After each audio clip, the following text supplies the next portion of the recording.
نحمده ونصلي على رسوله الكريم اما بعد۔ ترجمے والے قرآن پاک کا صفحہ نمبر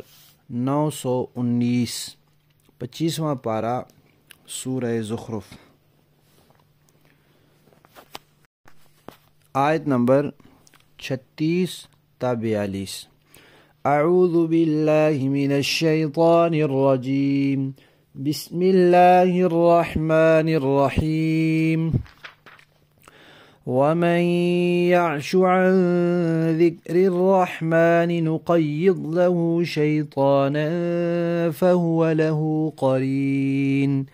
وإنهم ليصدونهم عن السبيل ويحسبون أنهم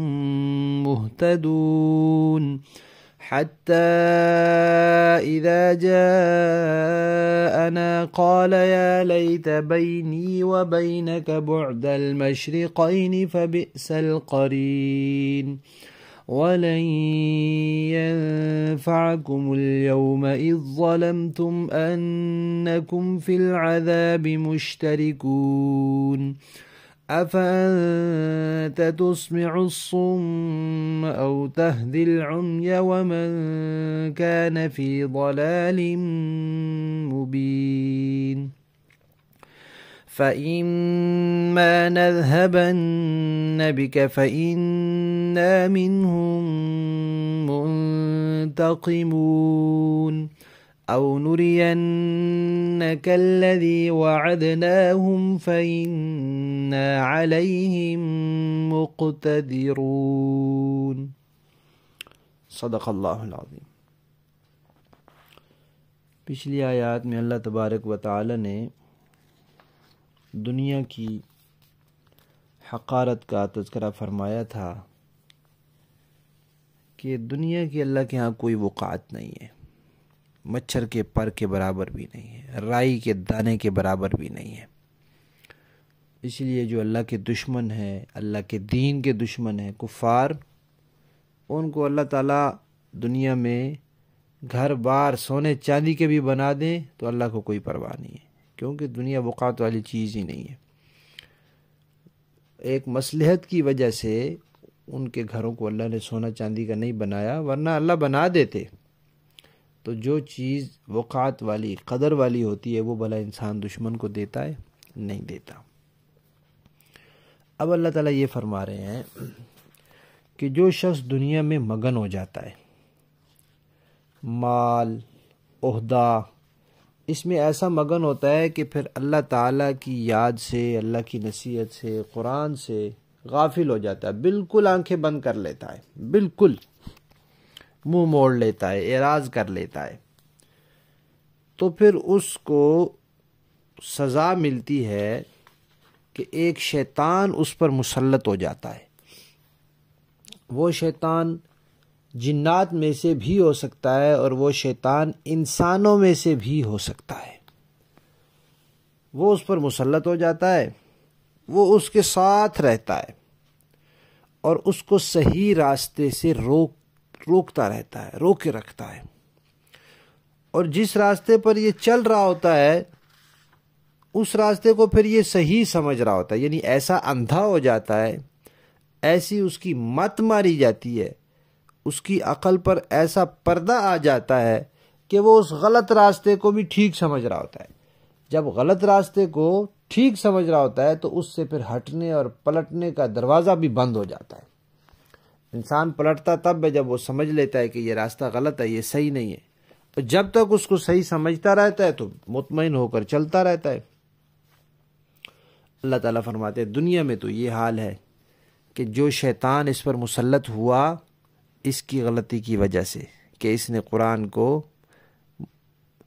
پس سے پشت ڈال دیا، قرآن سے منہ موڑ لیا، اس نے قرآن سے اعراض کر لیا، قرآن کی طرف اس نے توجہ نہیں کی، تو وہ اس پر مسلط ہو گیا اور اس نے اس کو صحیح راستے پر آنے سے روک دیا اور غلط راستے کو مزین کر کے دکھلایا۔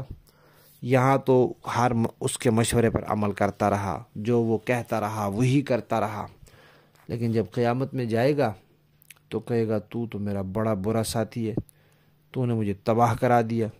تو نے میرا بڑا نقصان کرا دیا، کاش کہ دنیا میں تو مجھ سے اتنا دور ہوتا جتنا مشرق سے مغرب دور ہے، اتنا تیرے اور میرے درمیان فاصلہ ہوتا، تو میرے قریب ہوتا ہی نہ، تو مجھے بھٹکاتا ہی نہ، تو گمراہ کرتا ہی نہ مجھے، میں تیرے سے غلط مشورے نہ لیتا اور تو نہ دیتا، میں تیرے مشوروں پر عمل نہ کرتا، یہ سارے کام نہ ہوتے۔ لیکن وہاں جا کر یہ کہنے کا فائدہ؟ اللہ تعالیٰ فرماتے ہیں کہ قیامت کے دن، اس دن تمہیں کوئی فائدہ نہیں ہوگا۔ ایک اور بات بھی یہاں ہے کہ دنیا میں انسان کو کوئی تکلیف، کوئی سزا، کوئی چیز ملے اور اس میں کچھ دوسرے لوگ بھی شریک ہوں، تو انسان کو ذرا یہ سوچ کر تسلی ہو جاتی ہے کہ اکیلا نہیں ہوں، ساتھ کچھ اور لوگ بھی ہیں، تو کچھ اس سزا میں تخفیف سی محسوس ہوتی ہے، اس کی تکلیف میں کمی محسوس ہوتی ہے۔ لیکن یہ تو دنیا ہے نا، وہ آخرت ہے، آخرت میں یہ نہیں ہے۔ وہ سوچیں گے صحیح کہ ہم اکیلے تو نہیں ہیں، جو ہمیں یہاں بھٹکانے والے تھے، الٹے مشورے دینے والے تھے، وہ بھی تو ساتھ ہیں، لیکن یہ سوچنے کے باوجود عذاب میں کوئی کمی نہیں ہوگی، عذاب کی تکلیف میں کوئی کمی نہیں ہوگی، اس تکلیف کے احساس میں کوئی کمی نہیں ہوگی، وہاں یہ چیز بھی فائدہ نہیں دے گی۔ اس کے بعد اللہ تعالیٰ نے نبی پاک صلی اللہ علیہ وسلم کو فرمایا ہے کہ یہ جو مکہ کے مشرک ہیں، انہوں نے مسلسل قرآن سے رخ موڑا ہوا ہے، قرآن سناؤ تو کانوں میں انگلیاں دے دیتے ہیں، دوسروں کو منع کرتے ہیں کہ نہ سنا کرو اس کا قرآن، وہ قرآن پڑھا جائے تو شور شرابہ کرتے ہیں، تو بالکل سننے کے لیے ہی تیار نہیں ہے۔ سمجھنا تو بعد کی بات ہے، پھر ماننا، پھر عمل کرنا، وہ تو اگلے درجے ہیں، یہ سننے کے لیے ہی تیار نہیں ہے۔ اور کبھی کوئی دھیان سے سن لیتا ہے تو اس کے دل میں اتر جاتا ہے۔ حضرت فاروق اعظم رضی اللہ تعالیٰ عنہ نبی پاک صلی اللہ علیہ وسلم کو شہید کرنے کے ارادے سے نکلے تھے، پھر پتہ چلا کہ اپنی بہن جو ہیں وہ بھی مسلمان ہو گئی ہیں، تو وہاں پہنچے اور ان کو مارا۔ آخر یہی کہا کہ ذرا سناؤ تو صحیح یہ ہے کیا چیز، تو اس وقت دھیان سے سنا، توجہ سے سنا، جب سنا اور اس کو سمجھا تو پھر سمجھا کہ میں تو بڑی غلطی پر ہوں، یہ تو سچی چیز ہے، یہ صحیح چیز ہے۔ تو بس جو دھیان سے سنتا تھا غور سے، انصاف کے ساتھ، تو وہ اس کے دل میں قرآن اتر جاتا تھا۔ تو اللہ تعالیٰ نے نبی پاک صلی اللہ علیہ وسلم کو فرمایا ہے کہ جو لوگ قرآن سنتے ہیں، قرآن کی طرف توجہ کرتے ہیں، ان کے دل میں طلب ہے، آپ ان کو سنائیں، آپ ان تک پیغام پہنچائیں۔ جو قرآن کو دیکھنے سے اندھے بنے ہوئے ہیں، قرآن سننے سے بہرے بنے ہوئے ہیں، تو آپ اندھوں بہروں کو تو راستہ نہیں دکھا سکتے۔ اندھے کو آپ سڑک پہ کھڑا بھی کر دیں تو کیا کرے گا؟ چل تو نہیں سکتا۔ وہ بہرے کو آواز ہی نہیں آئے گی، اس کو زبانی بتا نہیں سکتے، اندھا بھی ہے پھر بہرا بھی ہے۔ تو یہ اندھے اور بہرے ہیں، ان میں سے جو متوجہ ہو اس کو آپ سنائیں، جو نہ ہو اس کے لیے آپ پریشان نہ ہوں۔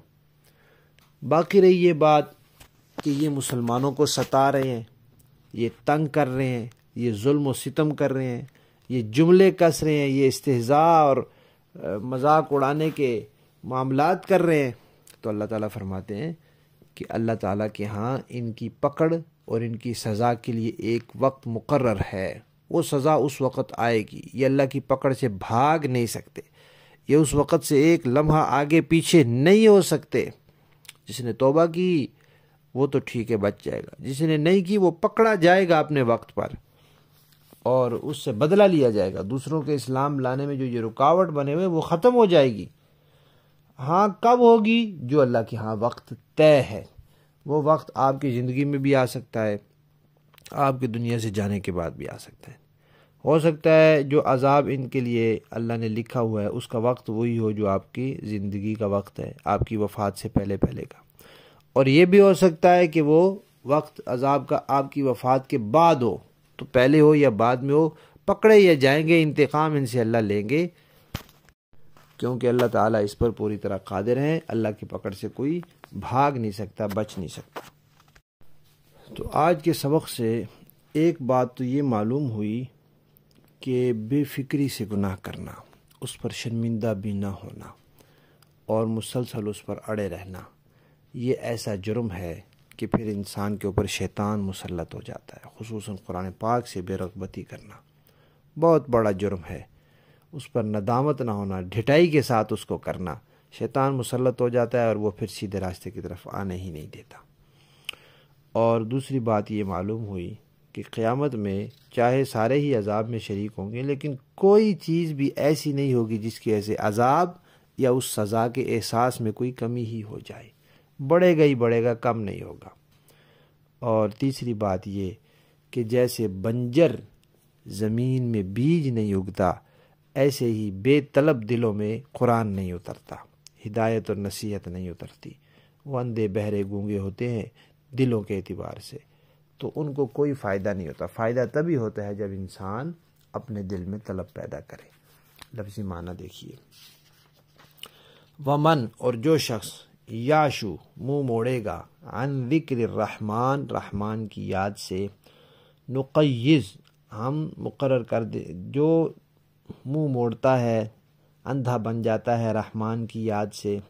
نقیض ہم مسلط کر دیتے ہیں، لہو اس کے لیے، شیطانن ایک شیطان، فہوا تو وہ شیطان، لہو اس کا قرین ساتھی بن جاتا ہے۔ وَإِنَّهُمْ اور وہ شیاطین، لَيَصُدُّونَهُمْ ان کافروں کو صحیح راستے سے، سیدھے راستے سے روکتے رہتے ہیں، عن السبیل سیدھے راستے سے، وَيَحْسَبُونَ اور یہ کافر سمجھ رہے ہوتے ہیں، أَنَّهُمْ کہ بے شک وہ مہتدون سیدھے راستے پر ہیں،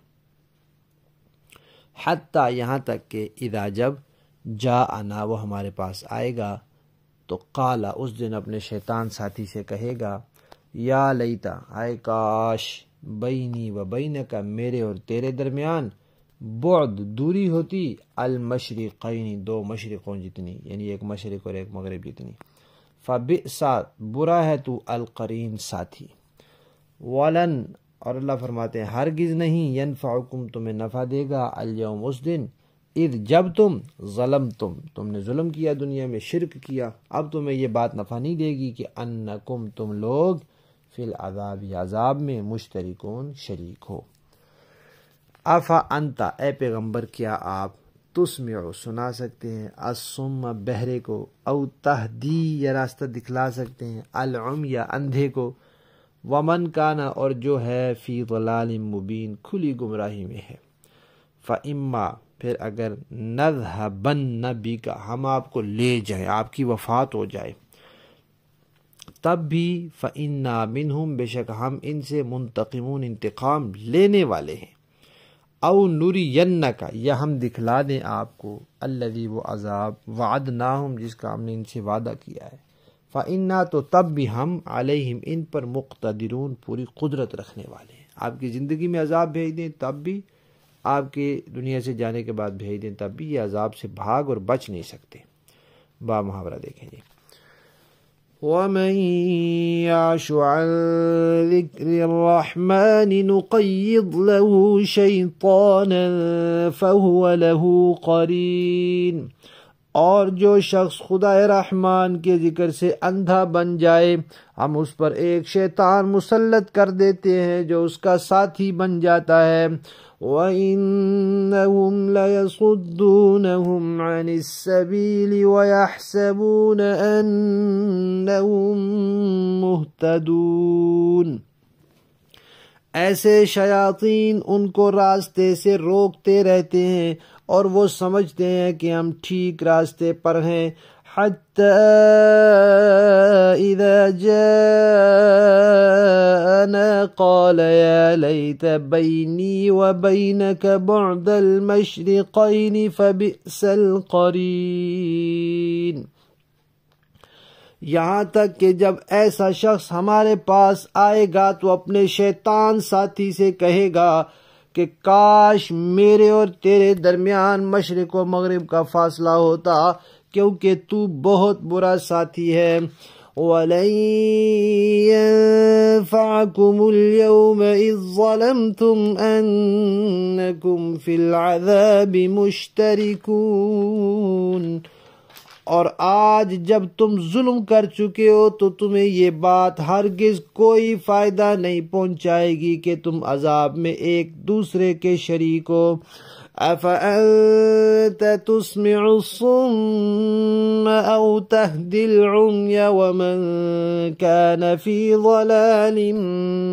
مُبِينٍ۔ تو پھر اے پیغمبر کیا آپ بہروں کو سنائیں گے یا اندھوں کو، اور ان لوگوں کو راستے پر لائیں گے جو کھلی گمراہی میں پڑے ہوئے ہیں۔ فَإِمَّا نَذْهَبَنَّ بِكَ فَإِنَّا مِنْهُمْ مُنْتَقِمُونَ۔ اب تو یہی ہوگا کہ اگر ہم آپ کو دنیا سے اٹھا لیں تب بھی ہم ان سے بدلہ لینے والے ہیں۔ أَوْ نُرِيَنَّكَ الَّذِي وَعَدْنَاهُمْ فَإِنَّا عَلَيْهِمْ مُقْتَدِرُونَ۔ یا اگر آپ کو بھی وہ عذاب دکھا دیں جس کا ہم نے ان سے وعدہ کیا ہے تب بھی ہمیں ان پر ہر طرح کی قدرت حاصل ہے۔ صدق اللہ العظیم۔